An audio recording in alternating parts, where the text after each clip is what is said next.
Did the boomers ruin everything for millennials? Let's dive deep into this controversial debate. Picture this.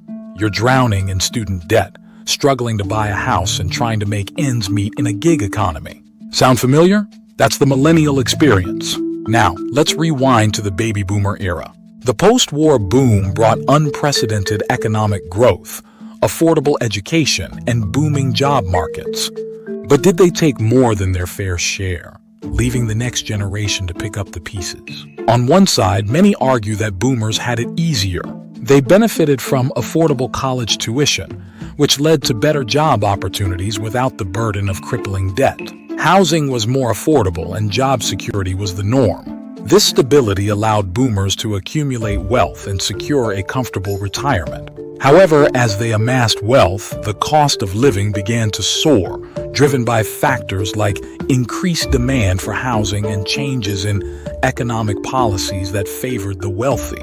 Millennials, in contrast, have been hit with skyrocketing tuition fees, resulting in massive student loans that delay major life milestones like buying a home or starting a family. The job market has shifted towards precarious, gig-based employment, offering less stability and fewer benefits. Housing prices have exploded, making home ownership a distant dream for many. Moreover, the environmental degradation that began in the boomer era has left millennials to grapple with climate change, a crisis demanding urgent action and substantial investment. But is it fair to lay all the blame on boomers? Some argue that this perspective oversimplifies complex socio-economic trends and ignores the broader context. Boomers, too, face challenges, including economic recessions, geopolitical tensions, and the social upheaval of the 60s and 70s. Many boomers worked hard, adapted to changing times, and made significant contributions to society. Additionally, not all boomers are wealthy. Income inequality exists within their generation as well, and many face financial struggles in retirement. It's also important to consider the role of policy decisions and technological advancements.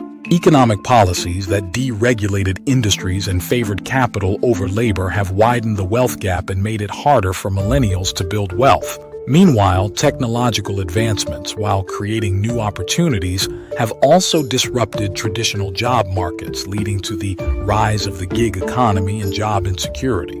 Let's also acknowledge the counterpoints.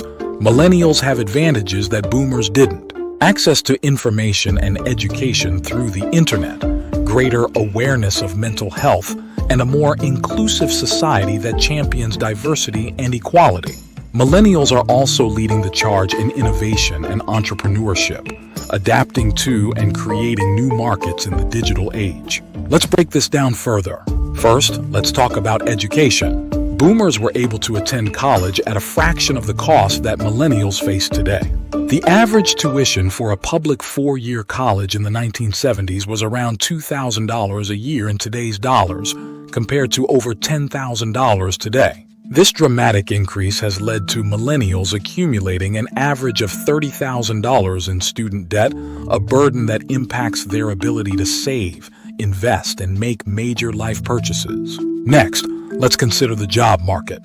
The boomer generation entered a job market where stable, long-term employment with benefits was the norm. In contrast, millennials are navigating a gig economy where short-term contracts and freelance work are prevalent, often without the security of benefits like healthcare and retirement plans. This shift has created economic instability and uncertainty for many young people.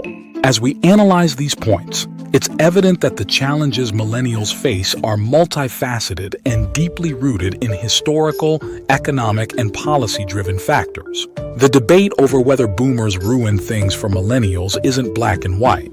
It's a complex interplay of generational shifts, economic policies, and societal changes that have shaped the current landscape.